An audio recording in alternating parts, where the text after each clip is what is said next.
en si grand nombre pour ce panel et cette conférence midi.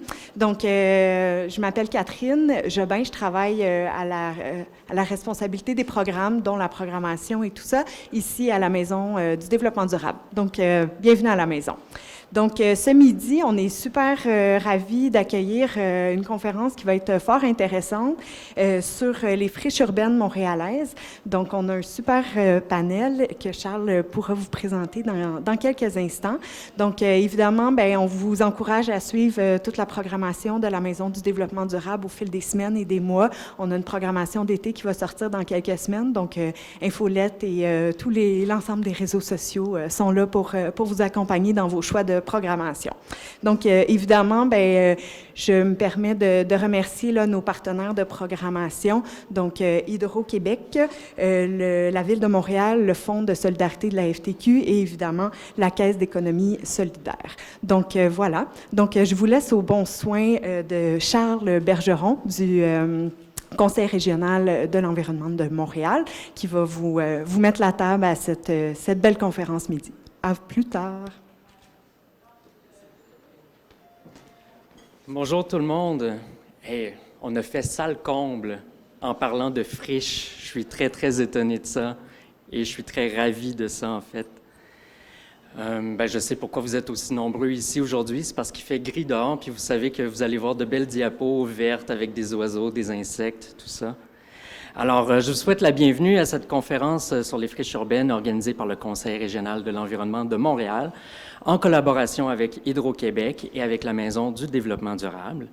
Pour celles et ceux qui nous connaissent peut-être un peu moins, le CRE Montréal, c'est une instance régionale en environnement qui œuvre dans le domaine de la protection de l'environnement et de la promotion du développement durable à l'échelle de l'île, en fait.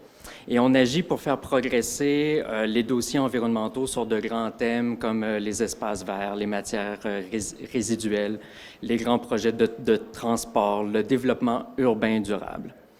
Alors, moi, personnellement, au CRE Montréal, je suis justement responsable des dossiers de développement urbain durable et c'est un travail qui m'a amené à m'intéresser au cours des 2 dernières années à l'avenir de grands secteurs industriels sur l'île. J'ai en tête le secteur Assomption Sud, Longue-Pointe, dans l'arrondissement Mercier-Hochelaga-Maisonneuve, et puis aussi le secteur industriel de la pointe de l'île, donc vraiment plus dans les arrondissements de Rivière-des-Prairies, Pointe-aux-Trembles, la ville de Montréal-Est. Et une chose qui me frappe à chaque fois que je m'intéresse de près à ces secteurs à vocation industrielle qui sont très marqués par l'activité industrielle, c'est de constater que malgré tout, on retrouve sur les terrains vacants, sur les terrains en friche, une faune et une flore particulièrement présentes, particulièrement vivantes aussi. Et puis, j'avais envie d'en apprendre plus sur ce sujet-là. Et j'ai réuni pour cette occasion 4 invités de marque. Je suis très heureux qu'ils soient ici pour approfondir ce sujet-là avec nous. Alors, je vous les présente. Dans l'ordre de votre gauche à la droite, on a Pierre-Alexandre Bourgeois. Pierre-Alexandre est biologiste recherche et conservation à la SHNVSL, c'est-à-dire la Société d'histoire naturelle de la vallée du Saint-Laurent. Et puis, il est notamment l'auteur du plan de conservation de la couleuvre brune, une espèce dont on aura certainement l'occasion de se reparler aujourd'hui. Ensuite, on a la présence de Véronique Michaud, qui est biologiste et conseillère en environnement chez Hydro-Québec. Et ensuite, Richard Sylvain et Aurélie Noël, qui sont respectivement coordonnateurs et chargés de projet au comité de surveillance Louis Riel, qui est un organisme qui, je pense que je peux le dire comme ça, qui a créé et qui gère le parc boisé Jean-Milot sur une ancienne friche dans l'arrondissement Mercier-Hochelaga-Maisonneuve. Alors, je vais accorder la parole à tour de rôle à mes invités. Je vais leur accorder 10 minutes chacun pour faire leur présentation. Et puis, à la suite de ça, on va prendre 20 minutes environ entre nous pour approfondir les sujets qui auront été abordés dans ces présentations-là. Et on vous réservera les 20-25 dernières minutes pour que vous puissiez poser vos propres questions. Donc, vous êtes ici tellement nombreux, je suis certain que c'est un sujet qui vous passionne et que vous avez certainement plusieurs questions à poser. Alors, sans plus tarder, je vais accorder la parole, je vais passer le micro à mon ami Pierre-Alexandre. Bonjour tout le monde, merci d'être là. Petite précision, on connaît davantage la Société d'histoire naturelle de la vallée du Saint-Laurent, qui est très long à dire, grâce au Zoo Écomuséum, que vous connaissez peut-être, qui est basé à Sainte-Anne-de-Bellevue. Moi, je fais partie du département de recherche et conservation du Zoo Écomuséum. Alors, les friches urbaines, de quoi parle-t-on exactement? C'est difficile de faire une définition précise de ce que sont les friches urbaines. On va essayer de le faire ici. Donc, les friches urbaines sont des milieux ouverts terrestres dominés par la végétation herbacée et arbustive, de façon générale. Ils peuvent être naturels, on pense aux alevars, aux rives, mais peut aussi et souvent en milieu urbain être créé suite à des perturbations. Mais ça peut être des perturbations dites naturelles, donc à cause de feux, d'éboulis, des ondes de chablis, des mouvements des glaces sur la rive. Plus historiquement, excusez-moi, on m'entend bien? C'est bien? OK. De façon historique aussi aux Autochtones qui, dans le passé, laissaient en friche certaines de leurs terres agricoles pour les laisser justement s'enrichir et pouvoir reproduire par la suite. Donc, ça créait des friches temporaires pour quelques années. Mais ça peut aussi être créé des friches par des perturbations artificielles, comme le déboisement, des remblais, des décapages, des terres agricoles abandonnées, de la tonte également, qui est faite régulièrement, mais pas assez pour que ça devienne du gazon. Du gazon là, qui demeure pendant la saison active. Et où la végétation croît à nouveau. La végétation, encore une fois, herbacée et arbustive. Donc, c'est un milieu en début de succession qui est voué à devenir, en général, une forêt. En milieu urbain, on les retrouve un peu partout. Vous l'avez vu, il y en a vraiment tout partout. On passe pas uniquement dans les parcs nature du Grand Montréal, par exemple. Il y en a dans des terrains vagues, dans les emprises de lignes de transport d'énergie, dans les emprises de voies ferrées. Ça, d'ailleurs, ce sont de bons corridors pour la faune qui utilise les friches comme habitat. Dans les arrière-cours même, on le voit ici, dans les arrière-cours, également sur le pourtour de certains bassins de rétention, ici. Donc, on voit la dépression, là, si vous êtes capable de bien voir la photo. Les friches urbaines sont plus riches et importantes que l'on pense. Donc ici, vous n'avez pas besoin de bien voir ce qui est écrit sur le tableau, ce n'est pas ça qui est important. Donc c'est une compilation d'espèces uniquement qui sont en situation précaire au niveau provincial et ou fédéral. Donc il y en a plusieurs qui sont en situation précaire et que l'on retrouve et qui dépendent même de milieux ouverts pour survivre. On pense, ici ce sont quelques exemples, dont certains que vous connaissez bien. Je vais essayer de les pointer tout en parlant.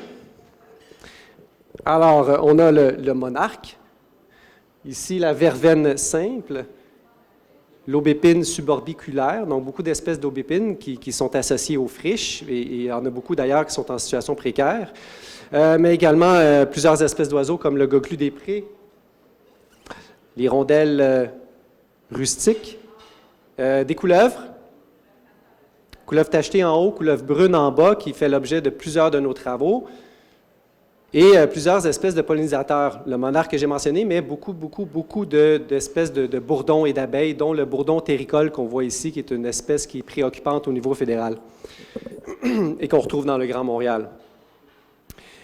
Et les friches sont plus menacées que l'on pense.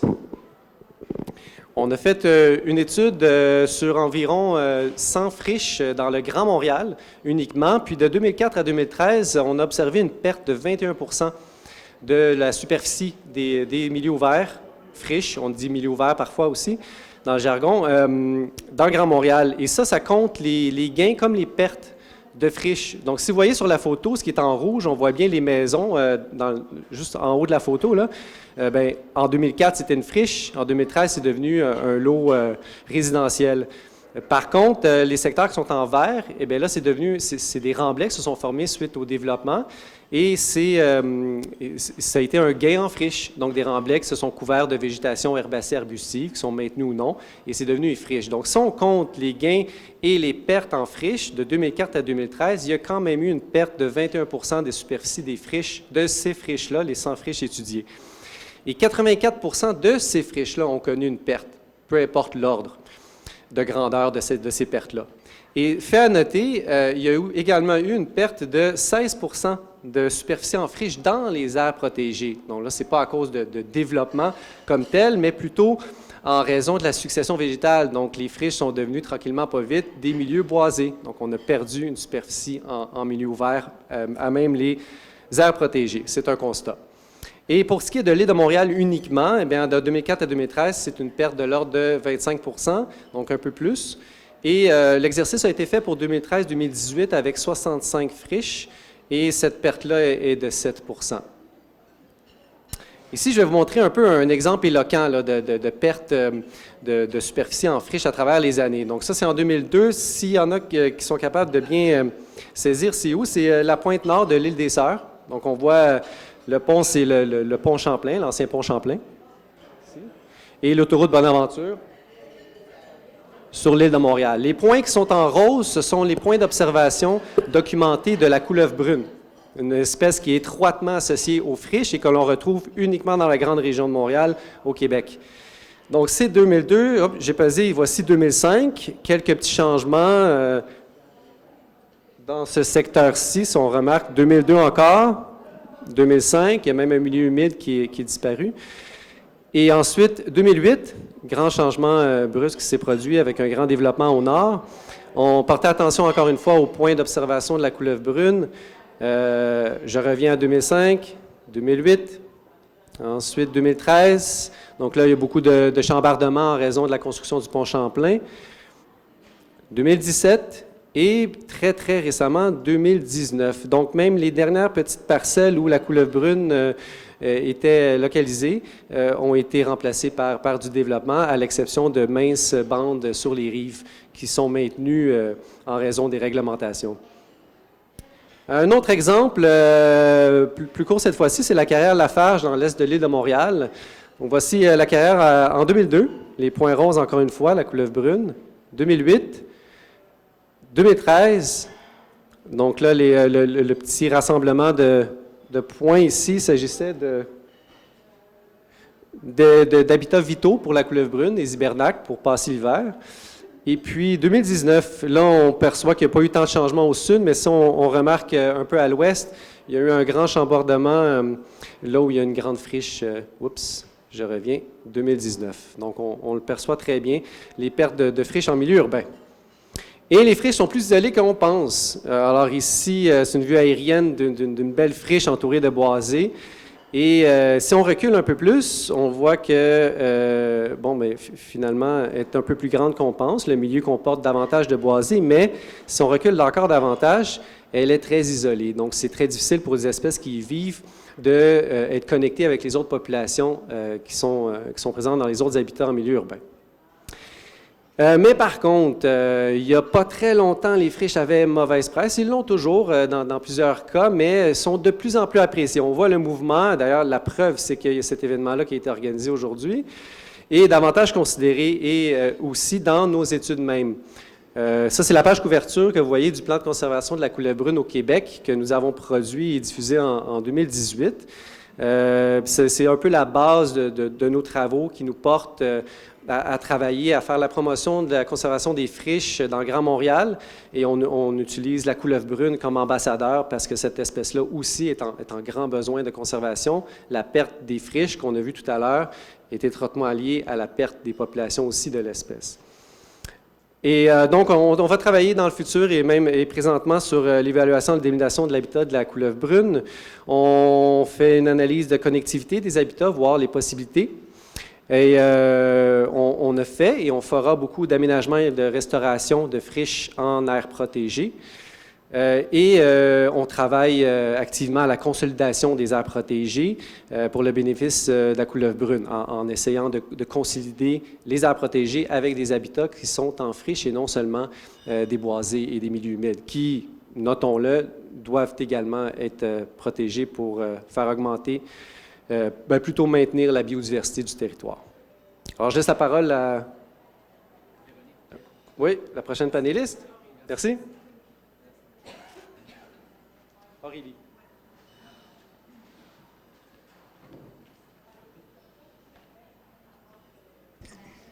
Bonjour. Moi, comment je pourrais vous dire, le comité de surveillance est un organisme, puis l'histoire du parc boisé, c'est vraiment lié entre les deux. Vraiment, là. Donc, pour ceux qui ne connaissent pas trop le parc boisé Jean-Milot, on le retrouve au coin de Bélanger et Langelier, en partie François Boivin et la rue Jean-Milot vers l'est.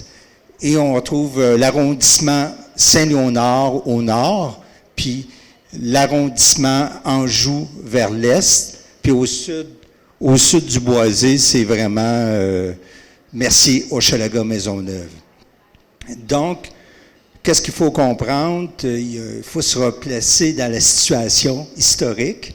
Donc, il y a 30 ans, la rue Bélanger n'existait pas et le parc Félix-Leclerc était un dépôt de neige et le parc boisé Jean-Milot était une friche comme telle. Et qu'est-ce qui est arrivé? Ce dépôt de neige-là, au parc Félix-Leclerc, ça s'empilait, mais aussi c'était aussi un dépotoir au niveau des entrepreneurs, parce qu'on a construit la rue Bélanger et François Boivin. Ça fait que les entrepreneurs de l'époque construisaient, mais déposaient leur matière durant la nuit. C'était des dépôts sauvages, littéralement. Les gens en profitaient beaucoup. C'est comme ça s'est passé. Puis le nom du comité de surveillance Louis Riel, c'est que les citoyens se sont réunis, ils ont réagi, puis on va prendre en main cet espace urbain qui est complètement délaissé. Puis le fait qu'on a construit la rue Bélanger, on a construit plusieurs résidences, des duplex et triplex, et toutes les personnes qui habitaient ces résidences-là, c'était les membres du conseil d'administration. Ça fait que c'est aussi simple que ça. C'était des assemblées de cuisine, puis on a décidé vraiment de prendre la défense de ces espaces-là. Donc, qu'est-ce qui est arrivé? Bon, le bulletin de santé de ces espaces-là, c'était pas très joyeux, là. C'est la période sombre du parc boisé Jean-Milot et le parc Félix-Leclerc. Mais avec les citoyens, on a décidé de se prendre en main et on a réussi à zoner vert 3 lots où on retrouve le parc boisé Jean-Milot. Grâce à sa mobilisation, il y a à peu près 100 citoyens qui ont travaillé autour du parc boisé Jean-Milot.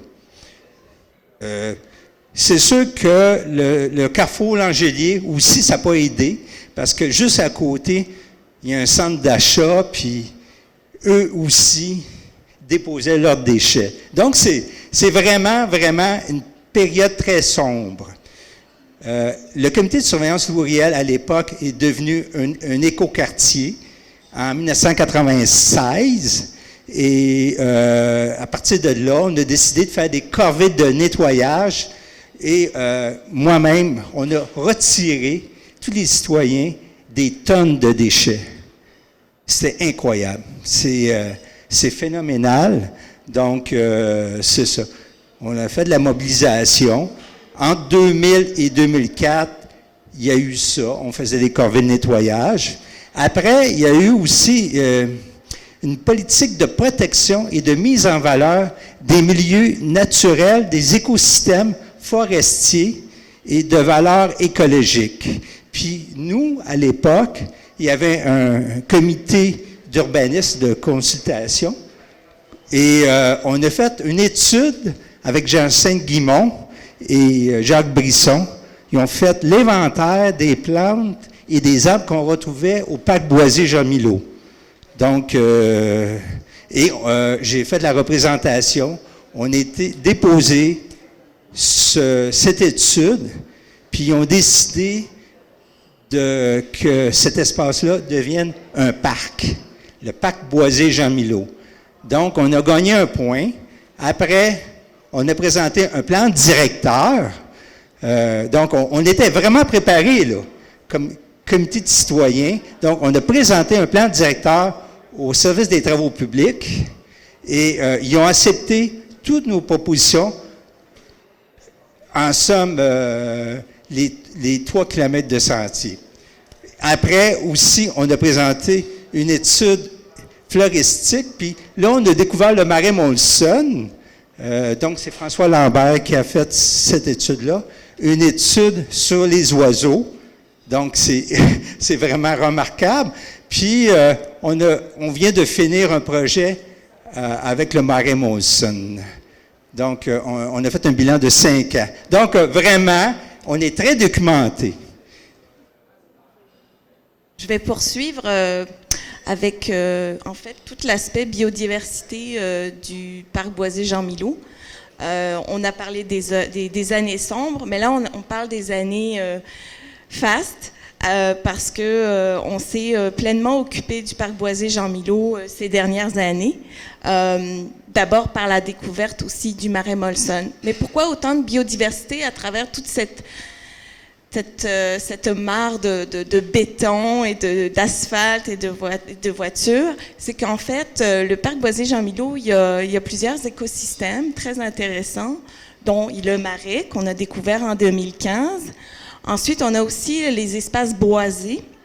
Et on a aussi les espaces en friche, donc les grandes champs d'herbacées. Alors tout ça, ça aide énormément. Les études le prouvent. On a plus de 70 espèces d'oiseaux qui nichent au parc Boisé-Jean-Milot. On a...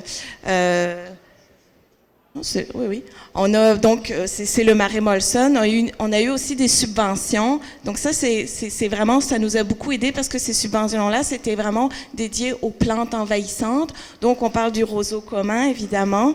On parle aussi du nerf-pin cathartique. Donc tout ça, ces batailles-là, ça a permis de planter depuis 7 ans 1500 arbres. Et récemment aussi, avec le marais Molson, eh bien, en 2019, on a planté plus de 2000 végétaux autour du marais.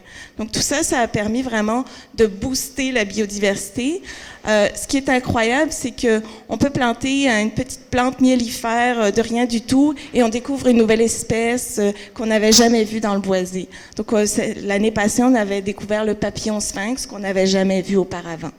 Donc ça, c'est vraiment beau à voir parce que c'est des causes à effet qu'on voit dire immédiatement. Peut-être pour le marais Molson, ça va prendre un petit peu plus de temps, mais on espère aussi que toute cette mobilisation citoyenne autour de cette ancienne friche, parce que ici c'est une ancienne friche, enfin, on espère l'aider. Et à travers tout ça, on a énormément d'activités scientifiques, naturalistes, dont notre club d'ornithologie. Ça fait 10 ans maintenant qu'il est présent. On a énormément d'oiseaux, des pics, on a des moqueurs-chats, on a des parulines. Et puis, on fait aussi des activités hivernales. Pour nous, c'est très important de vivre notre hiver québécois. Donc, on offre aussi des prêts d'équipements de raquettes. On est vraiment ouvert sur le citoyen. C'est pas, on essaye d'offrir une nature plus libre, plus sauvage aux citadins, aux urbains. Donc, voilà, je vous montre quelques photos des activités que l'on peut faire. On y découvre énormément d'insectes. On a des menthes religieuses, on a des bourdons, des abeilles et notre fameux papillon sphinx. On a énormément de champignons. Donc, nous, tous nos sentiers du Boisé-Chamillot, c'est 3,5 km de sentiers. Tout ça, c'est en paillis, donc c'est aucunement... c'est très léger, c'est pas du tout lourd comme aménagement. On a des petits bancs rustiques, donc il n'y a rien de permanent, on va dire comme ça. On a maintenant des panneaux d'interprétation pour les milieux humides, pour toutes les plantes que l'on retrouve au parc Boisé-Jean-Milot. Oui, ce n'est pas des plantes vulnérables, mais ça aide. Ça aide beaucoup dans cette mare de béton. Et ce qu'on essaye le plus possible. Ah oui, je voulais aussi vous parler qu'on avait une fresnaie anciennement. Malheureusement, bon, elle s'est décimée. Donc nous, on travaille très fort aussi là-dessus. On plante dans cette fresnaie, on a planté plus de 200 arbres à ce niveau-là. Donc, on donne un petit coup de pouce à la nature. On essaye de faire des activités le plus légères possible. Tout le paillis qu'on ramasse, tout le frêne qu'on coupe, ben, le paillis est déchiqueté sur place et remis sur place. Donc, il n'y a aucun transport qui est fait. On essaye d'être le plus écologique possible. Alors, voilà, j'espère vous avoir donné le goût de venir nous visiter. Et je vais céder ma parole à Véronique.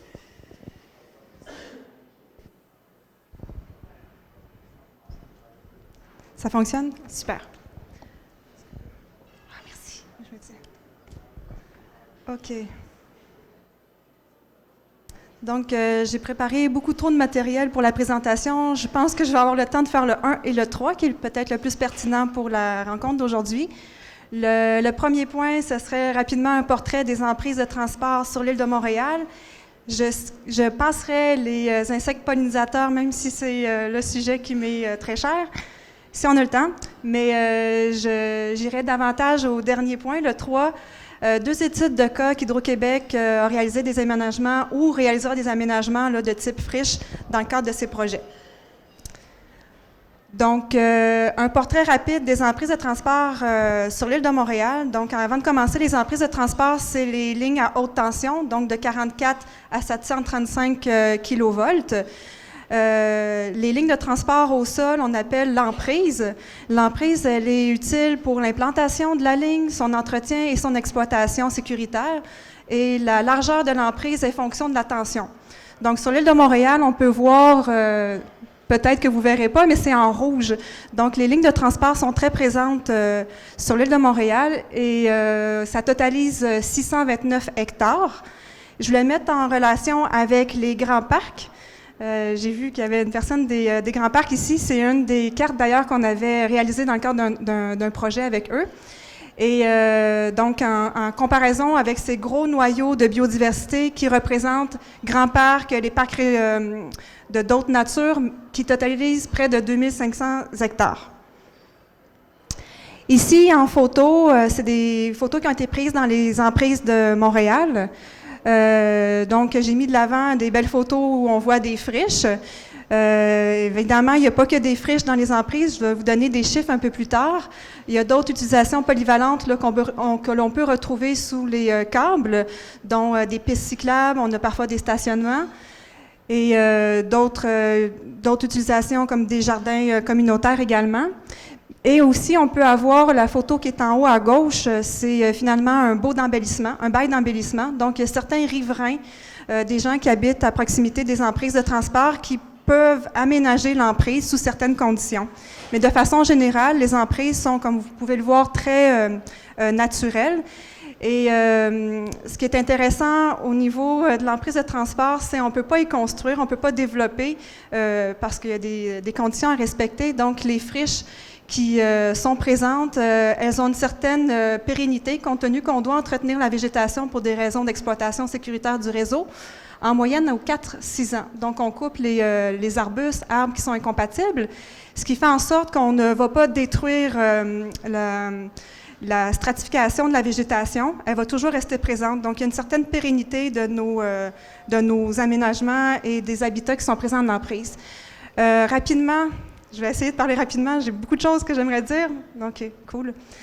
Ce que je voulais dire, c'est qu'Hydro-Québec s'est toujours intéressé, s'intéresse encore aux impacts des emprises de transport et puis de leur présence en milieu forestier. Il faut savoir que 80% des emprises de transport sont en milieu boréal mixte, mais c'est de façon plus rigoureuse à partir de 2013 qu'on a vraiment eu un intérêt pour tout ce qui est biodiversité urbaine. Donc, notamment avec le programme de recherche sur les oiseaux migrateurs. J'ai d'ailleurs mis 3 photos de nids d'oiseaux qui nichent dans les emprises de transport. Donc, c'est peut-être pas très clair, là, mais pour ceux qui sont des fins connaisseurs, juste à titre informatif, le chardonneret jaune en haut, à droite, c'est la paruline jaune. Et une autre espèce qu'on retrouve beaucoup, c'est le moucherolle des ondes. Donc, c'est des espèces qui sont très présentes et qui nichent dans les emprises de transport. Les largeurs que j'ai oublié de vous mentionner varient de 40 à 100 mètres sur l'île de Montréal. Donc, ici, ce que je voulais vous dire, c'est les emprises, ce sont des endroits, c'est des habitats intéressants. Il y a plusieurs espèces à statut particulier, une vingtaine au floristique, une vingtaine au niveau phonique qu'on retrouve dans les emprises, notamment les squamates, les fameuses couleuvres, la couleuvre brune, Sipillet gaiement, il y a d'autres couleuvres, la verte, la tachetée. Donc, c'est un peu ce que je voulais dire ici. Ensuite, c'est au niveau des chiffres. Donc, avec les données ouvertes de la Ville de Montréal, les emprises sont couvertes à 30% de friches. Donc, les friches qui sont principalement herbacées là, dans le cadre des emprises de transport, comparé à l'île de Montréal, où, selon les données, 4% de la superficie serait recouverte de friches, principalement herbacées également. Ici, pour terminer le portrait rapidement, c'est au niveau des îlots de chaleur. Donc, c'est les données qui proviennent de l'Institut national de la santé publique, l'INSPQ. Donc, une autre information que je voulais vous donner, c'est, 30% c'est des friches, mais 84% des emprises à Montréal sont végétalisées. Donc, c'est principalement les photos que je vous ai mises à gauche, c'est de la pelouse. Donc, quelque chose que je ne vous ai pas mentionné, c'est Hydro-Québec n'est pas propriétaire de ces emprises. Donc, de façon générale, l'ensemble des emprises, 80%, on est en mise à disposition. Donc, on est sur le territoire public. Ensuite de ça, nous sommes peut-être à 19% en servitude, donc arrondissement, ville, municipalité, et moins de 1%, Hydro-Québec est propriétaire. Principalement, où on est propriétaire, c'est là où il y a un poste, les entrées et les départs. Donc, c'est là où Hydro est propriétaire. Sinon, on est sur les propriétés qui ne sont pas les nôtres. Et ici, ce que je voulais dire, c'est les îlots de chaleur. Bien, avec les données de l'INSPQ, 84% des emprises de transport sont considérées comme étant des îlots de fraîcheur. Et ce que je voulais faire sortir par ces chiffres-là également, on a 30% que c'est des friches, c'est reconnu, on sait que c'est des bons habitats, mais on a un super potentiel avec du travail pour peut-être aller chercher davantage de superficie intéressante avec des aménagements intéressants qui contribueraient davantage à la biodiversité. C'est celui-là que je vais passer, on pleure. Et c'est là que je voulais arriver ici. Donc, 2 exemples types d'aménagements que l'on est en train de réaliser. Le premier, c'est dans la ville de l'Art-des-Ormeaux. C'est un super aménagement avec un concept très, je pourrais dire, novateur, pas nécessairement au niveau des aménagements, mais au niveau de la gestion de la maîtrise de la végétation qu'on va y réaliser. Donc, je vais vous en parler. Ici, je voulais vous donner quelques informations, trucs, qu'on voulait partager avec vous pour réaliser des aménagements qui sont vraiment profitables pour la biodiversité. Évidemment, c'est un projet qui s'inscrit, je ne vous donne pas de détails sur le projet, mais sachez que c'est au poste Saint-Jean et son emprise. C'est un milieu qui est très fortement urbanisé. Donc, évidemment, il y a mes collègues qui travaillent pour ces attraits-là. Moi, je vais davantage parler pour les attraits phoniques. Donc, à ce niveau-là, c'est vraiment des concepts qui ont été élaborés pour favoriser les pollinisateurs, les petits mammifères, les oiseaux et les couleuvres. Donc, les choix des végétaux qui ont été faits en ce sens. Et également, à Hydro-Québec, avec nos nombreux suivis et puis nos études en cours, notamment sur les insectes pollinisateurs, on s'aperçoit que lorsqu'on choisit des espèces à plus de 50% étant des espèces indigènes ou naturalisées, et que le recouvrement de nos aménagements qu'on réalise est de plus de 50% également de ces espèces-là, bien, davantage ces aménagements-là vont être fréquentés notamment par les pollinisateurs. Et davantage fréquentés, c'est 4 fois plus. Donc, 4 fois plus, une raison de coévolution insectes-plantes. Donc, évidemment, nos insectes pollinisateurs avec nos plantes indigènes, ça va de pair. Donc, c'est pour ça que c'est intéressant de toujours choisir des espèces qui sont indigènes. Ensuite, on privilégie des aménagements qui sont arrondis. Ça permet de lutter contre des espèces exotiques envahissantes de cette façon-là, ralentir leur introduction, mais aussi c'est davantage observé comme étant beaucoup plus attractif là, pour les pollinisateurs. Ensuite, au niveau de donner plus d'informations sur la nourriture, qu'est-ce qu'on donne à nos pollinisateurs à manger?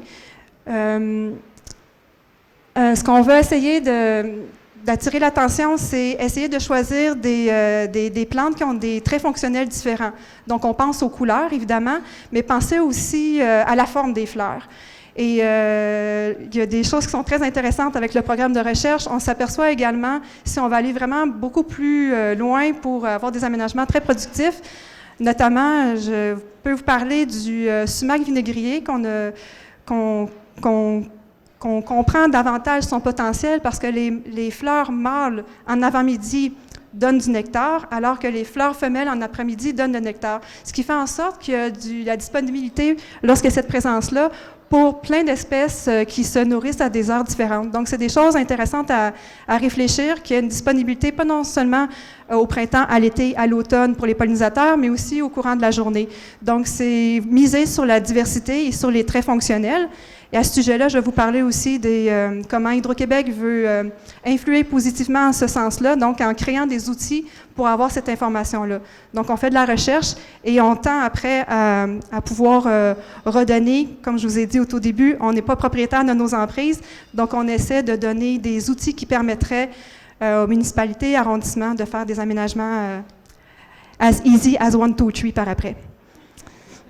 Si je peux me permettre. Ensuite de ça, il ne faut pas juste penser à la nourriture. Les animaux, c'est comme les humains, ils ont besoin de manger, mais ils ont besoin d'abris, de reproduction, etc. Donc, il faut penser aussi à des plantes-abris. Donc, rapidement, pensez à la plupart de nos hyménoptères, guêpes et puis abeilles nichent au sol, mais il y en a plusieurs qui nichent, 30% en fait, nichent dans le bois. Donc, pensez à avoir des espèces dans vos aménagements à tiges creuses, les framboisiers par exemple, le sumac vinaigrier, l'aronia, des trucs comme ça. Créer des monticules pour les espèces qui nichent au sol. Ajouter des graminées, des carex. Quand il fait très chaud, c'est des zones où ils peuvent s'abriter. Et puis, des haies brise-vent. Garder la végétation organique au sol pour qu'ils puissent passer l'hiver. Donc, pensez aussi à ces aspects-là. Ensuite, ce que je voulais parler qui était novateur finalement dans le projet qui est en cours. Là, on est en train de finaliser les plans, mais sachez que c'est au printemps que les travaux vont avoir lieu pour aménager la propriété du poste et son emprise entre le poste Saint-Jean et le poste des sources, que je n'ai pas mentionné. Donc, ce qu'on veut faire pour améliorer la biodiversité, donc ce qu'on croit, donc on va faire un suivi par après pour s'en assurer. Donc, c'est miser sur une gestion, comment on appelait ça, différenciée de la végétation. Donc, on va créer des mosaïques où on va faucher selon le patron qu'on va avoir décidé aux 2 ans, aux 5 ans, et puis il y a des endroits qu'on ne va jamais intervenir, à part couper des arbres qui sont incompatibles avec le réseau, l'exploitation du réseau. Donc, on pense de cette façon-là de pouvoir créer des habitats beaucoup plus intéressants à plusieurs espèces. Donc, comme je vous disais, c'est ce printemps qu'on va réaliser les aménagements et ensuite, on va mettre en place un suivi pour s'en assurer. Et si je peux terminer, oui, d'accord, avec un autre projet qui, lui, est terminé. Donc, on est en train de faire les suivis. Donc, c'est pour ça que c'est intéressant de vous présenter ce projet-là et les résultats. C'est le poste Henri Bourassa. On a construit finalement un nouveau poste à l'emplacement du poste Henri Bourassa pour des raisons de conversion. Et dans ce cadre-là, il y avait une friche qui était très intéressante, qui a fait mal au cœur parce qu'il y avait de la présence de la couleuvre brune. On a dû donc compenser pour les pertes d'habitat. Et on a compensé sur la propriété d'Hydro-Québec. Pardon.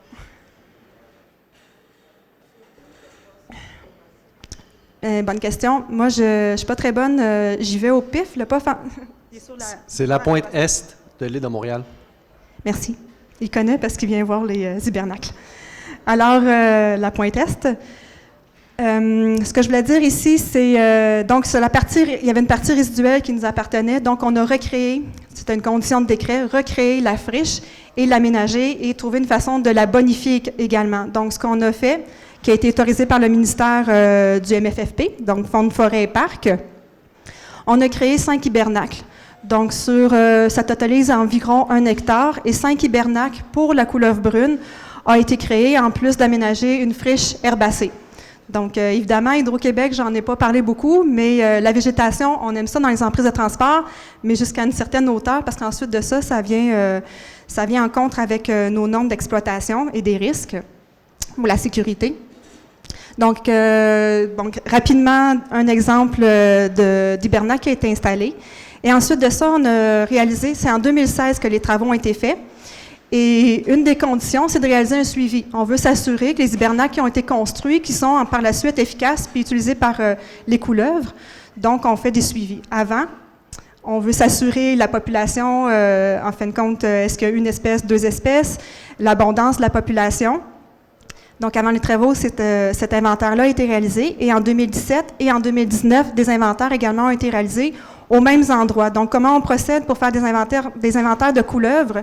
C'est on pose au sol des bardeaux d'asphalte qui sont noirs, et puis là, la couleuvre, finalement, elle veut pour ses activités de thermorégulation, c'est chaud, donc c'est à ces endroits-là qu'elle est attirée, et c'est plus facile pour faire les inventaires ensuite de la dénombrer.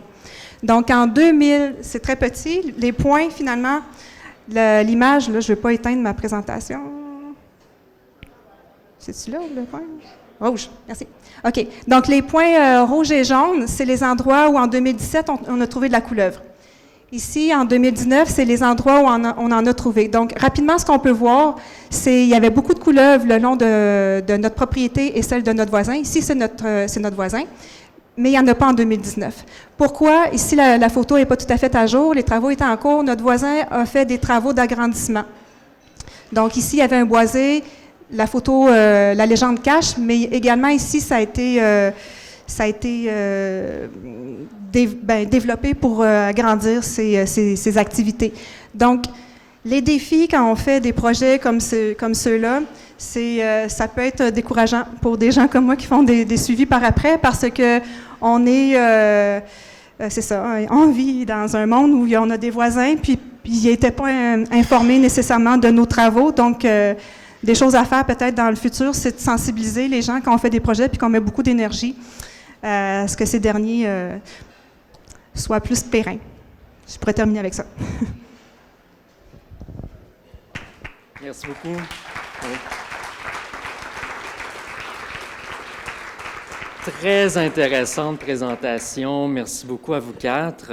Il y a toutes sortes de questions qui nous viennent en tête, bien sûr. Je vais vouloir vous poser des questions sur les aspects de perception des friches, de gestion, peut-être le côté partenariat aussi. Je pense que c'est un thème qui est revenu souvent. Mais d'abord et avant tout, j'aimerais ça peut-être qu'on complète le portrait en termes écologiques, vraiment. Ce que j'ai apprécié, c'est que les présentations nous ont permis de nous promener entre la très grande échelle et la plus petite échelle. Puis je pense que les friches peuvent jouer des rôles écologiques à ces 2 échelles-là. En fait, peut-être, j'aimerais ça vous entendre, peut-être toi, Pierre-Alexandre, un peu davantage sur les différentes fonctions écologiques que peuvent jouer les friches. Habitat, connectivité, ce genre de choses. Oui, bien, j'ai peut-être mentionné très brièvement, là, mais les milieux ouverts, les friches, font partie de la grande mosaïque d'habitat qu'on retrouve au sud du Québec, dans la grande région de Montréal, dans les milieux urbains. Puis il ne faut pas les négliger. Hein? Si je ne me trompe pas, j'irai chercher la source pour ceux qui veulent un chiffre précis, là, puis exact. Mais si on enlevait les milieux ouverts, là, disons, qui n'existaient pas, puis qu'il y avait seulement des boisés, des milieux humides et milieux aquatiques qui demeuraient, il y aurait une perte de 20% de la biodiversité au niveau du paysage. Donc, c'est pour dire que les friches apportent une grande valeur et puis, à la protection de la biodiversité. On a besoin d'elles pour que des espèces s'épanouissent puis se maintiennent dans le futur.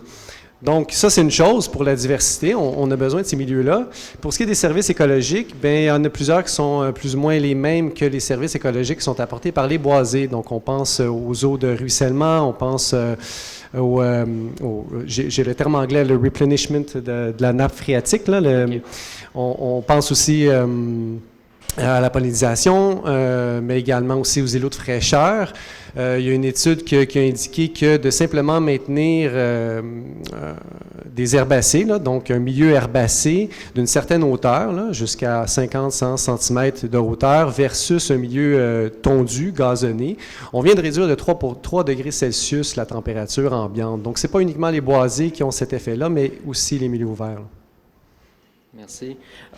Aurélie, Richard, vous, les services écosystémiques, vous les vivez vraiment à échelle humaine. Vous avez dû constater l'avant et l'après en termes de services écologiques et puis ce que les gens apprécient là, oui, maintenant. Qu'est-ce qui est important de comprendre au parc boisé Jean-Milot, puis j'ai compris après 20 ans, c'est que le parc suit le tracé du ruisseau Molson. On l'a comme redécouvert. Le marais Molson, c'est l'ancien ruisseau, puis le roseau qui était là, il était tellement dense qu'il fallait tasser puis voir qu'il y avait de l'eau. Puis le fait qu'on a nettoyé le secteur, puis on a planté de la quenouille au lieu du roseau, il y avait un geste important à ce niveau-là. Puis, j'ai une autre chose que je pense qui est important aussi qu'il faut comprendre, le parc boisé Jean-Milot a été sauvé par les citoyens. Oui, les friches qu'on parle, là, sont très loin des habitations.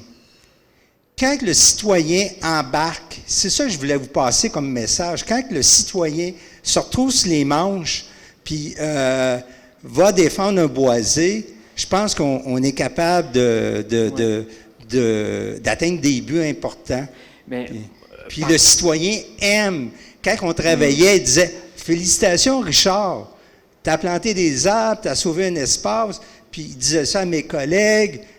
Donc, il y a un effet d'entraînement incroyable, là. Par rapport à ça, moi, je suis curieux de savoir qu'est-ce que les citoyens qui se sont embarqués dans cette initiative-là, au départ, voyaient dans ce boisé-là, parce que vous avez décrit un boisé qui payait pas de mine, là. Qui était un endroit où se faisaient des déversements sauvages. Oui, parce que qu'est-ce qu'il faut comprendre? Historiquement, on a construit le quartier au même moment. Ça fait que les entrepreneurs malveillants ont décidé de domper là, tu sais. Mais qu'est-ce que les gens percevaient dans ce boisé-là à la base qui justifiait qu'ils aient envie de s'investir là-dedans? Je pense que, d'abord, le boisé a une forme un peu atypique, OK? Puis, on est dans un secteur un peu enclavé autour, donc c'est très difficile d'accès, il y a très peu d'accès aussi. Donc, les citoyens, s'ils voulaient aller au commerce à côté, ben il devait prendre son automobile, ce qui est quand même un peu ridicule. Donc, le boisé était comme quelque part un obstacle, une barrière? Ben, pas du tout. Au contraire. Au contraire, okay. Ils pouvaient aller à pied dans leur commerce de proximité. On parle de centre commercial, mais tu sais, c'était pour eux, c'était normal. Ici, là, on est dans presque Saint-Léonard-en-Joux. Beaucoup d'Italiens, pour eux, ils avaient besoin de prendre une marche juste pour aller faire leurs courses. Donc, c'est venu un peu dans le quotidien des gens de passer par là et de pouvoir vivre un peu de nature en même temps. Donc, ça, c'était vraiment pour eux, je crois, une façon importante de conserver un petit peu leur activité de vie au quotidien. Excellent. Oui. Oui. Puis, une dernière chose, c'est parce qu'on essaie de réparer les erreurs du passé. On est rendu là. Moi, si vous me permettez, si vous voulez nous aider, là, parce que on a fait la rue Bélanger là, pour l'automobile. Puis moi, je trouve ça plate un peu parce que on avait le parc Boisé Jean-Milot puis le parc Félicité-Leclerc était une friche, c'était un ensemble. On a fragmenté, au lieu de faire un corridor vert, Donc, on sait qu'il y a des renards qui passent par là. On n'a pas trop parlé de la faune, là, mais vraiment, là, l'année passée, j'ai vu la bécasse d'Amérique. Un couple arrivé à mes côtés, c'est comme une grosse perdrix, là, tu sais, puis j'étais vraiment emballé, là. Si on conserve nos friches, mais en corridor vert, vraiment, là, on ferait des gains, là, tu sais. Mais il faut donner l'effort. Vous êtes tous des gens impliqués, là, je pense. Il faut venir nous aider pour convaincre, faire des corridors verts, tu sais. C'est une question politique, là, presque, là, tu sais. Ben, pas presque. Oui. Oui. En fait, oui, c'est ça. Moi, je suis curieux de savoir, justement, pour vous qui avez une vision peut-être un peu plus macro, qui voyez de grands réseaux de friches, justement, vous avez cette conscience-là que les emprises peuvent jouer un rôle écologique en termes de connectivité écologique à la grande échelle. Peut-être, Véronique, oui, tu peux... tout à fait. Puis, pour venir avec le côté politique, il ne faut pas oublier aussi que il y a certaines réglementations qui font en sorte que lorsque j'ai dit il y a beaucoup d'emprises où il y a de la pelouse, j'ai vu beaucoup de... C'est comme ça, hein? Ben oui, parce qu'il y a beaucoup de réglementations où la pelouse, elle doit être entretenue à 10, 12, 14, j'ai pas le chiffre en tête. Donc, on ne peut pas encore, à certains endroits, laisser, sans qu'on change la réglementation, pousser la végétation. Donc, au niveau des perceptions, les friches, on a encore pas mal de travail à faire pour accepter, parce que c'est pas partout, là, on en fait des projets à Hydro-Québec. Il y a beaucoup de réticence encore avec la présence d'une friche. Est-ce qu'il va y avoir des couleuvres? Il y en a qui sont très contents, il y en a qui sont moins contents. Parce que il y en a qui ont peur des couleuvres, il y en a qui ont peur qu'ils vont se faire mordre, etc.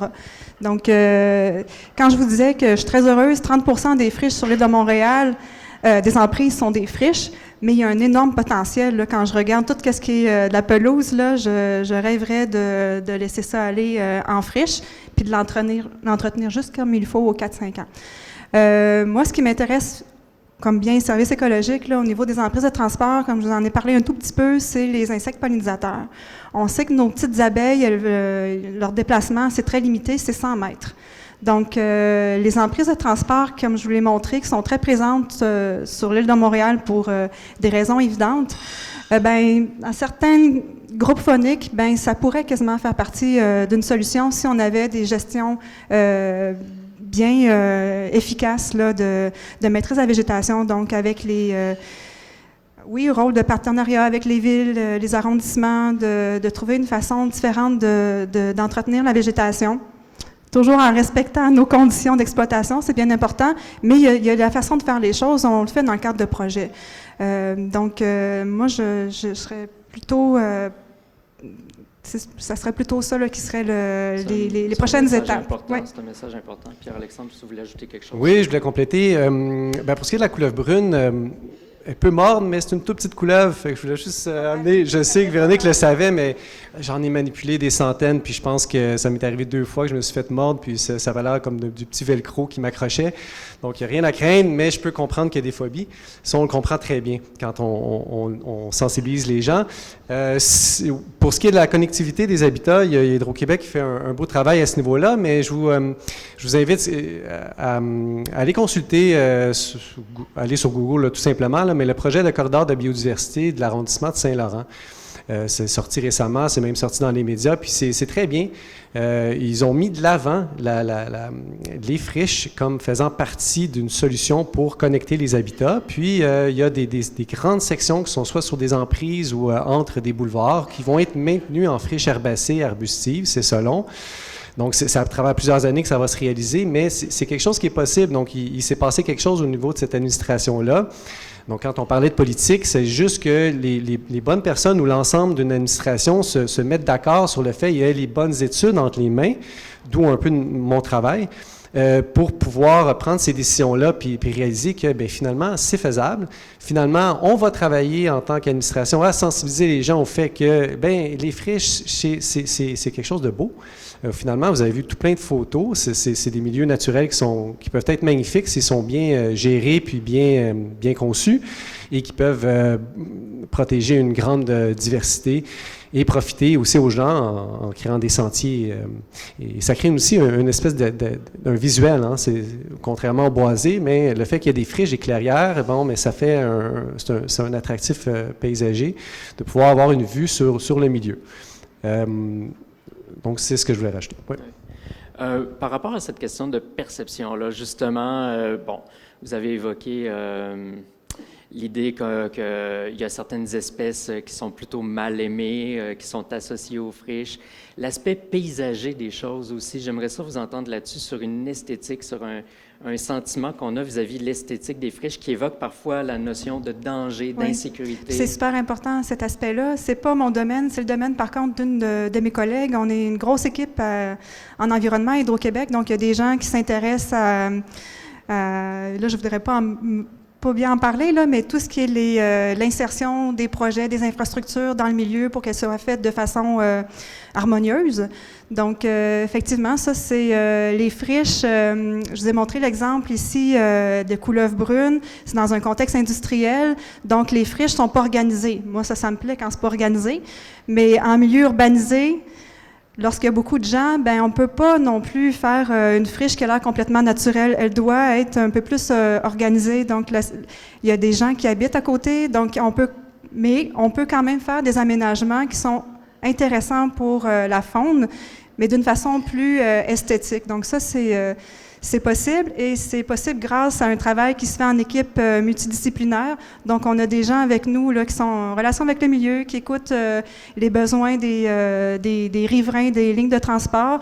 Et il y a mes collègues qui sont spécialistes là, dans l'aménagement du territoire. Donc, pour que nos installations... Quand je suis en milieu boisé, j'ai plus la carte blanche, mais quand je suis en milieu urbain, je suis plus structurée dans mes aménagements. Est-ce que ça se peut que certaines barrières aussi, ce soit, par exemple, des considérations de santé, des craintes par rapport à la santé respiratoire, l'herbe à poux, ce genre de choses-là? Je pense que peut-être ça peut... On en a.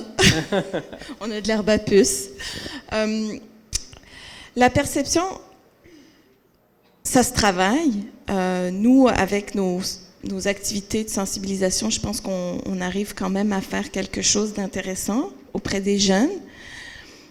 Ce que j'aime, c'est que nous, on a le parc Félix Leclerc à côté qui est extrêmement bien aménagé. Il y a une programmation, il y a des jeux d'eau. Et puis, à côté, il y a le contraste, en fait, avec une friche complètement laissée un peu à elle-même et naturelle. Et je pense que les gens apprécient ça de plus en plus, veulent faire découvrir un peu plus la nature à leurs enfants sans prendre leur automobile. Donc, je pense que ça, de plus en plus, les gens... puis le fait d'aménager de façon assez légère, sans... Oui, il y a des gens qui se plaignent, mais c'est très rare quand même. Par rapport aux marais, parce que bon, ben, les milieux humides sont plutôt considérés aussi, il y a aussi, nous, un travail à faire à travers ça, c'est des swamps. Alors, les gens ont peur des moustiques, des choses comme ça. Ils ont peur aussi, est-ce que c'est profond?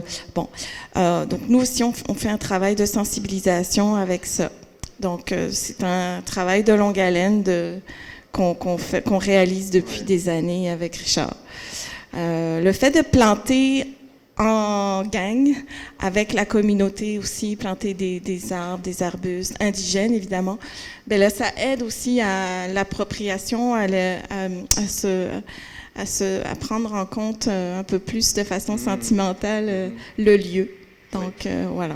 On a parlé jusqu'à maintenant de sensibilisation, d'éducation auprès des citoyens et citoyennes, auprès aussi des gens des arrondissements, des partenaires municipaux. Est-ce qu'il n'y a pas aussi peut-être un travail à faire auprès des acteurs du secteur privé, puisque je pense qu'il y a énormément d'habitats de friches qui se trouvent sur le domaine privé.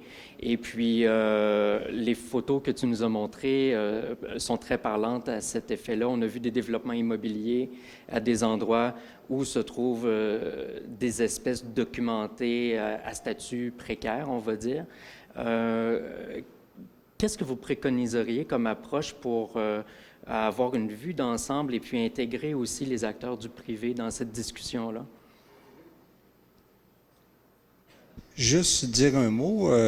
Moi, je serais content d'avoir toute la liste des friches sur l'île de Montréal. Mm-hmm. Vraiment, là, on ne sait même pas dans quelle direction qu'on s'en va, parce que il y a des friches un peu partout, là, puis je pense qu'il y en a qui voudraient vraiment d'être sauvés là. C'est pas attendre à demain, là, tu sais. Il faut les sauver, les friches. Comme on a fait au parc Boisé Jean-Milo, là. Tu sais, c'est comme, il faut les sauver, il faut faire la liste, les priorités, puis faire des corridors, s'il vous plaît. Ouais. Je pense que ça, ce serait déjà des gains, là, tu sais. Ouais. D'accord.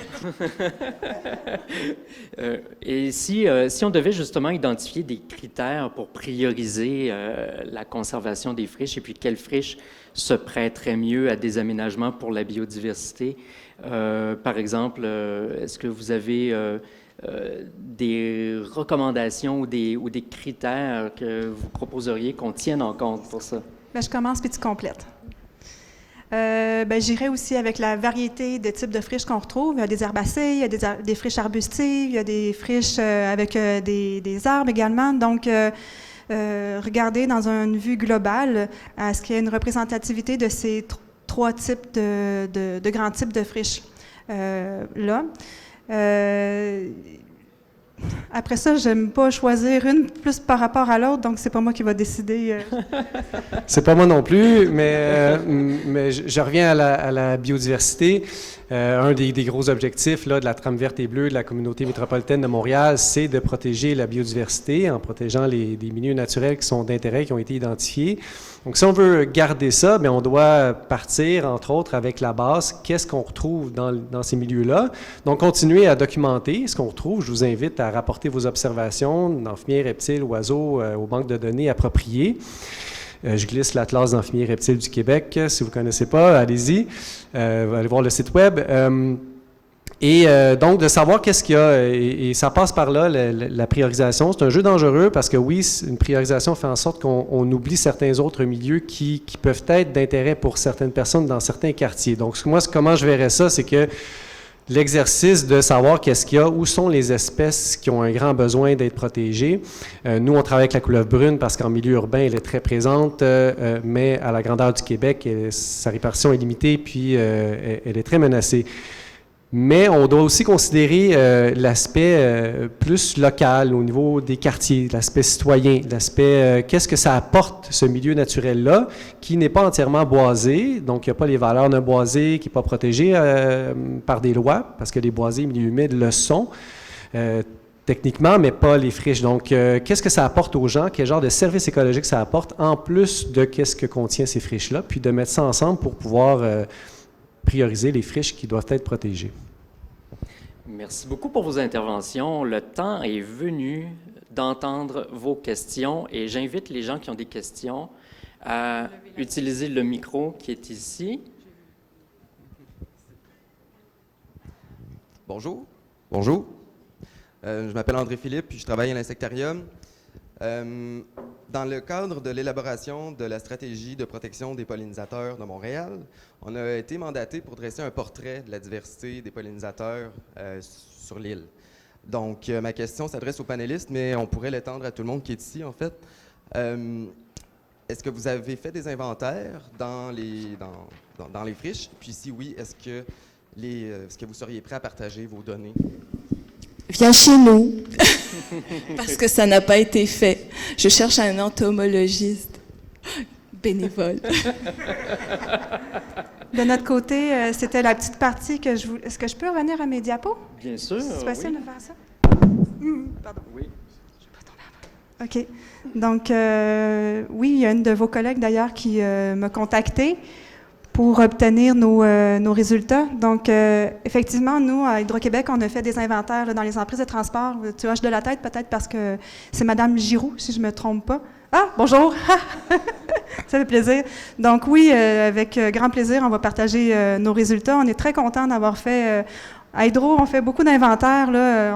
On est très grande faune, micro-mammifères, herpétofaune, mais je suis très contente d'avoir débuté les pollinisateurs. Donc, à Laval, Montréal, on a des emprises pour lesquelles des inventaires ont été réalisés et les analyses statistiques sont terminées. Donc, ça va être des choses peut-être qu'on pourrait partager éventuellement, mais les données sont tout à fait là, disponibles là, pour votre projet. On touche aussi à ça, les pollinisateurs. De plus en plus, on a effectué des inventaires dans l'ouest de l'île. Donc, vous viendrez chercher ma carte pour me contacter. Puis, ces données-là, je peux les fournir là, sans problème. Merci. Oui, bonjour.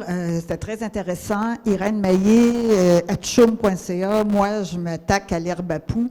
Et je constate que beaucoup de règlements sur la hauteur des herbes ont été institués sous la suggestion de l'Institut de la santé publique quand même pour préserver la santé respiratoire. Et avec la gang du Champ des possibles, on a élaboré une stratégie pour éliminer l'herbe à poux en protégeant la biodiversité. Alors, en 3 ans, on a fait un programme que j'appelle 3x3 out, où est-ce qu'on fait de l'arrachage sélectif. Tu sais, au lieu de faire de la tonte, c'est parce qu'on ne peut pas ne pas tondre et ne pas s'occuper des plantes qui causent des allergies puis de l'asthme aux jeunes enfants, tout ça. Donc, ça prend une gestion qui a été expérimentée. En tout cas, en 2016, on a arraché 190 000 plants, puis en 2019, on a arraché 7 000. Est-ce que vous voudriez réagir à ça? Est-ce qu'il y avait une question précise ou c'était pour faire connaître... Oui, c'est pour faire connaître dans le sens que, tu sais, elle parlait du gazon puis du 15 cm, c'est que souvent, il y a des règlements qui obligent à tondre. Oui. Mais ces règlements-là sont en train de changer. Même à Saint-Laurent, là, ils ont augmenté à 20 pouces. Mais ce que je veux dire, c'est que c'est important d'avoir une gestion. Mais il y a 2 aspects à ça. Il y a l'aspect réglementaire, des innovations réglementaires peut-être qui pourraient être apportées, puis l'aspect de participation citoyenne et d'éducation à travers une telle initiative. Est-ce que vous voulez réagir à ça? Oui? Oui, bien sûr. Alors, nous, au Parc Boisé-Jean-Milot, nous, on gère donc le Parc Boisé-Jean-Milot, mais il y a certaines zones qui sont gérées par l'arrondissement parce que les cols bleus doivent avoir du travail, n'est-ce pas? Je ne sais pas comment dire ça, et ils ont des zones de tonte qui sont pour eux. Donc, qui sont dédiées à leur... c'est ça. Donc, on essaye... oui, il y a de l'herbe à poux là, parce que on est dans des zones très propices à ça. Donc, nous, dans notre part à nous, on fait de l'arrachage, évidemment, mais de ce côté-là, effectivement, il y a un travail à faire de sensibilisation qui n'est pas facile. OK. Donc, il y a encore une certaine harmonisation dans les pratiques pratiques c'est ça, de gestion. absolument. Oui, absolument. Okay. Mais ça s'en vient, je pense, je l'espère, on croise les doigts, on fait tout pour que on apporte aussi bien au parc Boisé-Jean-Milot, mais aussi au parc Félix-Leclerc, qui est juste à côté, où des fois, il y a des champs de trèfle. Donc là, on essaye de dire aux gardiens de ne pas tondre, parce que, regarde, là, il y a du trèfle, c'est bon pour nos pollinisateurs. Oui. Donc, voilà.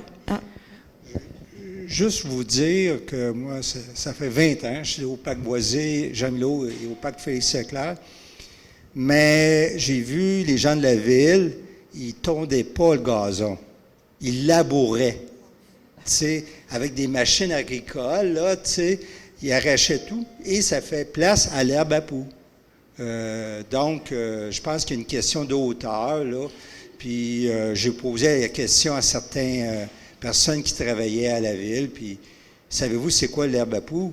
Ceux qui tombent, ils ne savent pas, là, vraiment, là, tu sais. Je pense qu'il y a en tout cas, je pense qu'il y a du travail à faire, beaucoup encore, là. Encore à faire, oui.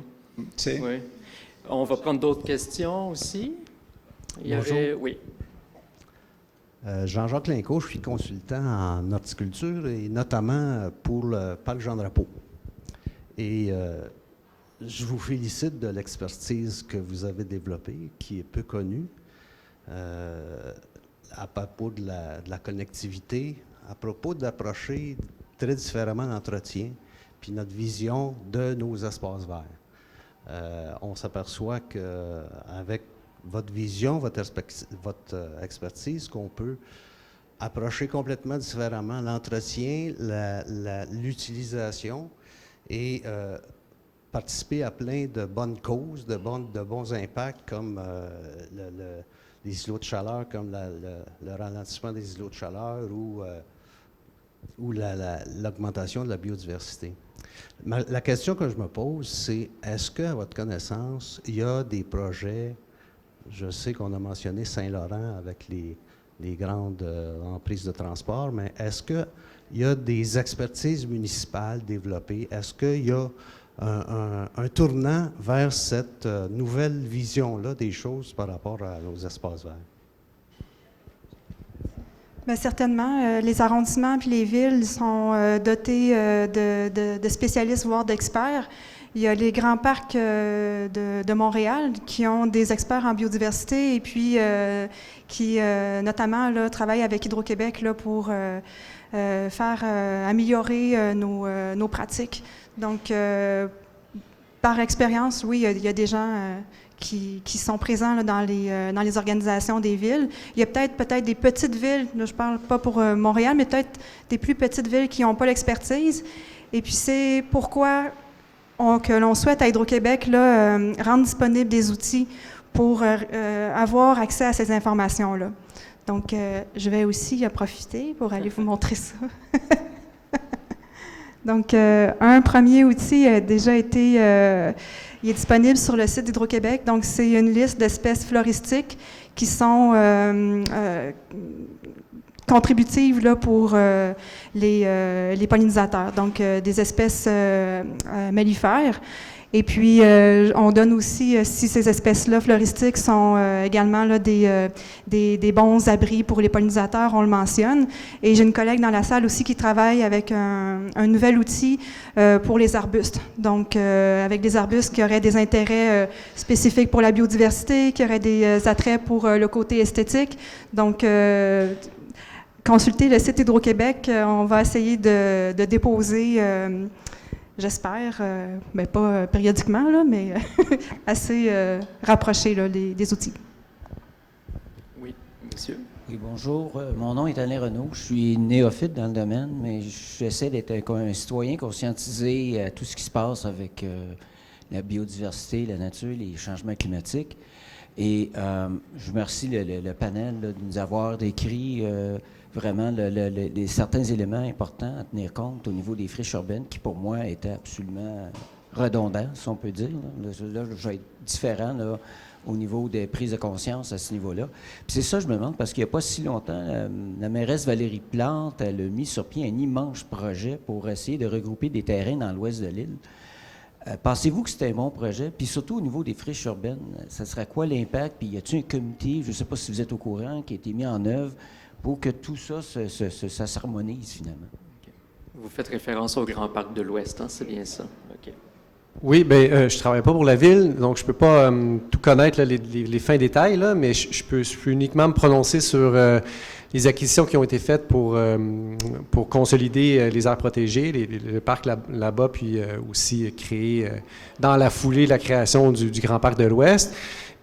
Ça va de soi que moi, je vais être du côté de l'opinion, mais c'est une bonne chose, d'autant plus que l'ouest de l'île, c'est parmi les, en fait, sinon les derniers grands espaces de milieux naturels, beaucoup de friches, beaucoup de milieux humides, quelques boisés aussi de grand intérêt.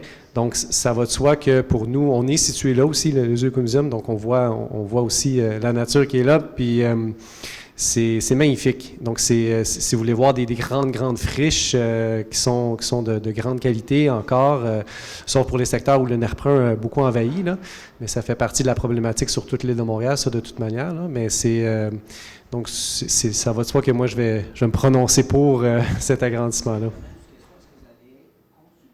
Ah oui, c'est ça, je voulais rajouter, oui, tout à fait. Oui, il y a une consultation qui... allez sur le site... aide-moi, Charles, c'est Réalisons Montréal. Réalisons Montréal, si je ne me trompe pas. C'est là que vous allez trouver peut-être l'information sur les consultations qui sont à venir. Il parlait du printemps 2020. Donc, il y aurait des consultations pour le Grand Parc de l'Ouest. Donc, c'est à suivre. Absolument.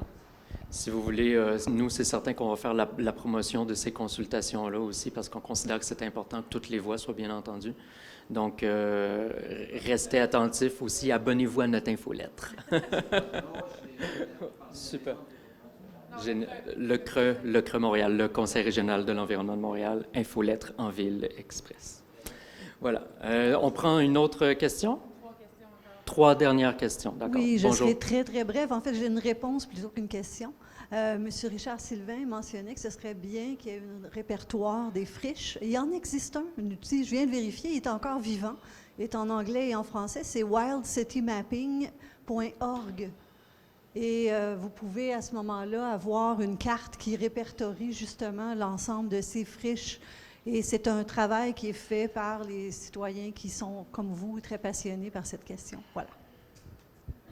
Puis je peux peut-être compléter aussi la ville de Montréal avec c'est une donnée qui est disponible. Donc, c'est une capture d'écran. Donc, elle fait également les inventaires de ces friches sur son territoire. Donc, c'est des données géoréférencées. Donc, vous pouvez faire des traitements de données. C'est intéressant. Peut-être aussi qu'on peut ajouter comme élément par rapport à ça qu'il existe effectivement différents inventaires de friches, mais qui se basent sur des définitions un peu différentes de l'objet friche. Puis il faut parfois, selon l'angle qui nous intéresse, en croiser certains pour arriver à un portrait d'ensemble, finalement. On peut poursuivre avec une autre question? Bonjour, donc moi je suis Christelle Fournier, je suis membre du CA des Amis du Champ des Possibles, donc forcément on est proche dans notre façon de travailler. En fait, justement, toute cette question de... Merci, déjà je ne savais pas par rapport à la map, puis ça fait un moment qu'on se pose la question d'essayer de créer une espèce de, je vais le dire comme ça, fédération, table de concertation, un regroupement. Et quand je vois justement tout ce que vous avez créé à Hydro-Québec, etc., qui serait tellement un support pour nous, et merci de le mettre à disposition, est-ce que c'est quelque chose qui est envisagé? Est-ce qu'il y a un organisme qui est en train de plus ou moins de porter ça? Pour nous, c'est lourd de le porter parce qu'on est bénévole, on a très peu de ressources financières, même si on a des super partenariats avec l'arrondissement. Mais voilà, ce que je voulais savoir, c'est est-ce qu'il y a quelque chose qui se profile comme ça? Est-ce que ça serait pertinent, d'après vous, aussi, que ça existe? Peut-être que les gens du Boisé Jean-Milo ont une perspective là-dessus. On n'est jamais contre un partenariat, on n'est jamais contre ça. Au contraire, si on est tout seul et isolé, ben, on fait comme des friches, ben, on perd de la valeur, je ne sais pas. Mais oui, ce serait souhaitable. Nous, en plus, c'est sûr que le parc Boisé Jean-Milo, ben, il n'est pas tout seul, c'est qu'il y a un corridor vert qui est présent. Il y a le parc Francesca Cabrini, il y a le Boisé des Pères, il y a toute l'Assomption Sud et Nord, Nord et Sud. Vous faisiez référence au ruisseau Molson tantôt, oui, en fait, voilà. Ce que tu es en train de nommer, c'est toutes sortes d'espaces verts. Absolument. Donc, pour nous, c'est vital et pour le parc Boisé Jean-Milo et pour les autres espaces en friche. Parce que s'il n'y avait pas ces corridors-là, ben, à ce moment-là, je pense qu'il y aurait vraiment un impact très important, aussi bien sur les autres boisés que sur le parc Boisé Jean-Milo. Donc, il faut... Véronique, est-ce que c'est une vision qui t'interpelle aussi, cette vision de mise en commun de vos expériences? Oui, évidemment, oui, pour collaborer, mettre sur une plateforme en commun. Évidemment, Hydro-Québec serait très intéressé à faire ça. Cependant, est-ce que c'est le rôle, là, c'est moins dans mon domaine d'expertise. Oui. Bien, moi, je vais prendre la balle au bon, parce que le conseil régional, bien sûr, c'est une instance de concertation, c'est le genre de choses qu'on fait, de créer des moments de rencontre comme ça. Alors, j'entends bien le message, et puis je peux te dire que j'ai envie qu'il y ait des suites à ça. Est-ce qu'il y avait une autre question? C'est la dernière question? D'accord. Oui, moi, c'est Céline, architecte paysagiste. Moi, j'avais une petite question sur la réglementation au niveau des emprises de transport. Ça se passe comment, en fait? Est-ce que chaque municipalité a sa propre réglementation? Ou est-ce que c'est Hydro-Québec, quand même, qui donne un cadre pour dire, OK, moi, sur OK. les emprises... Encore là, je suis pas la personne pour répondre. Moi, je suis la biologiste qu'on appelle quand on veut faire des aménagements. On me donne cependant mon carré de sable que j'appelle. Donc, mon carré de sable, ça veut dire où je peux faire des aménagements et où je ne peux pas faire et les conditions. Mais un chiffre qui revient souvent, donc pour être en mesure d'exploiter sécuritairement le réseau de transport d'Hydro-Québec, les arbres ne doivent pas, ou arbustes, atteindre une hauteur supérieure à 2,5 mètres à maturité. Donc ça, c'est ma règle de base, et puis c'est ce qu'on est en train aussi de produire pour vous, la liste de ces arbustes-là, pour que pas vous ayez de problématiques par après dans vos aménagements, qu'on aille découper. Et oui, il y a d'autres règles. Par exemple, là où on a nos pylônes, donc des portiques de bois en treillis ou en acier, c'est certain que l'emprise de transport, c'est aussi un endroit qu'on peut avoir des utilisations polyvalentes, mais c'est aussi un lieu de travail. Donc, autour du pylône, il doit y avoir certains dégagements pour que les monteurs puissent avoir accès pour aller faire leurs travaux là, au niveau de plein de types, là, changer de la quincaillerie de ligne, etc. Donc, il y a plein de petites choses à connaître. Et ça, vous les connaissez quand vous êtes intéressé et puis que vous allez sur le site d'Hydro-Québec. On a une page où, finalement, on donne toutes pas ces contraintes-là, mais ce qu'on peut faire, ce qu'on ne peut pas faire dans une emprise de transport. Et une fois que vous avez votre projet, à ce moment-là, il va être étudié pour être approuvé ou avec des demandes de modification. Mais comme je vous ai dit, c'est pas clair, hein? Mais ça dépend. C'est parce que chaque emprise est particulière. Donc, ça dépend de sa tension et donc la largeur et puis... bref, ce sont les gens qui s'occupent de ça dans l'expertise immobilière là, qui vous donnent les informations. Mais il y a des choses qu'on peut faire, on le fait déjà. Mais c'est sûr que c'est bien encadré là, pour réaliser tout ça. Mais c'est pas des normes ou des règlements, c'est des normes. Mais encore là, je ne veux pas m'avancer, c'est pas mon domaine. C'est des normes d'exploitation. J'ai vu des documents à cet effet d'Hydro-Québec. Donc, ça existe. Disponible sur le web qui explique les largeurs puis les hauteurs là, à respecter. Puis je pense qu'il y a aussi des documents pour les espèces aussi possibles à implanter dans les emprises. Donc ça se trouve, ça, c'est plus ou moins facilement sur le web. Mais, ouais. Merci. La dernière question. Oui. Bonjour, je m'appelle Justine de Duc-Gauvin. Je suis présidente du comité pour la mise en valeur du bois de Saraguet. Pour ceux qui ne savent peut-être pas, c'est la plus ancienne forêt de Montréal. Elle figure sous le nom de Beaubois sur une carte de 1702 de l'île de Montréal. Puis elle a fallu être détruite pour des tours d'habitation, a été sauvée par des groupes citoyens. Et nous, on a parti ce comité parce qu'un projet de mise en valeur ne se faisait pas et n'allait pas se faire. On est content, c'est la direction des Grands Parcs qui chapeaute, là, qui dirige des travaux. Il y a un comité de suivi permanent avec nous et d'autres. On a mis sur pied une approche concertée avec 8 associations. Moi, j'ai trouvé ça très intéressant, vos présentations. Il y a dans la partie sud de la forêt, le long du chemin de fer, il y a une zone de friche assez importante et une partie était devenue, j'appellerais ça peut-être une aire prunet.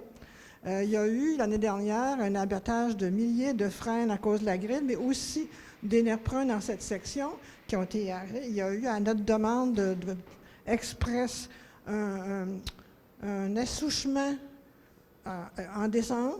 Il est supposé continuer, puis il va y avoir de la plantation pour recréer une zone de friche avec des herbacées principalement et des îlots d'arbustes pour attirer des oiseaux, des arbustes fruitiers. Je ne sais pas si c'est ce que j'appelle la question qui tue. Est-ce que quelqu'un peut partager quelque chose à nous informer sur, à long terme, dans une ancienne zone de friche où il y avait du nerf prun, des méthodes pour, à long terme, empêcher des nerfs pruns qui aiment beaucoup la lumière, apparemment? C'est pas impossible.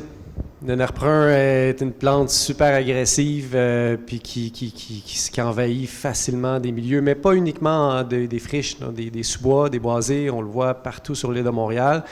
Ça affecte presque tous les milieux. sauf aquatique. Donc, c'est pas impossible que le nerf brun envahisse le milieu à nouveau, surtout s'il est présent en périphérie, évidemment. Mais c'est le travail de la Ville de Montréal, des grands parcs, de contrôler l'espèce. Mais je sais qu'ils en ont plein sur les bras. Mais ils font des opérations de contrôle du nerf brun partout dans leurs grands parcs. Ils vont à la pièce, ils vont par secteur prioritaire, puis... Et donc, ils essaient du mieux qu'ils peuvent à contrôler l'espèce, mais oui, je ne peux pas vous dire qu'il n'y a pas de manière miracle de stopper cette espèce-là qui est très agressive, malheureusement. On peut essayer de la ralentir en choisissant des murs. Il y a certaines dispositions là, horticoles qui sont possibles de faire, là, avec des murs d'arbustes indigènes qui vont empêcher peut-être l'espèce de s'implanter, mais elle produit des fruits, les oiseaux peuvent répandre les graines, donc c'est pas impossible. Charles, on peut peut-être en jaser un mot parce que nous aussi, on a du nerf brun. Oui, bien, l'expérience du parc Boisé Jean-Milo, on a coupé 130 nerfs bruns géants de 5 mètres. On a enlevé les souches avec une pépine, là, puis tout ça. Mais après, toutes les jeunes pousses, wow, méchant défi. Vraiment, c'est un long travail, là. Mais couper des arbres de 5 mètres, c'est des citoyens qui l'ont fait, là. Ça fait que c'est vraiment du travail, là. Puis, on a tout replanté. Tout ce secteur-là, c'est ça qu'il faut faire, je pense. Il faut replanter. Mais il faut enlever toute la racine. Vraiment, là, ça repousse, ça retige. Ça fait que... Jean-Jacques, tu sais quelque chose? Tout un travail. Il y a un travail vraiment d'arrachage, en fait, manuel, constamment. Voilà. Aïe, aïe, aïe. Il n'y a pas de secret. Okay. Donc, il reste certains défis qui vont demeurer. C'est la fin. Je vous remercie de votre attention. Vous avez été un public extraordinaire. J'aimerais qu'on applaudisse beaucoup nos 4 invités. Aurélie Noël, Richard Sylvain, Véronique Michaud et Pierre-Alexandre Bourgeois. Merci beaucoup à vous 4 et félicitations pour vos projets respectifs. On reste en contact et je vous invite tous un chacun à vous abonner à notre infolettre si ce n'est pas déjà fait. Vous vous rendez sur le site du cremtl.org et vous vous abonnez à notre infolettre En Ville Express et vous demeurez au courant de tous ces beaux événements. Merci beaucoup.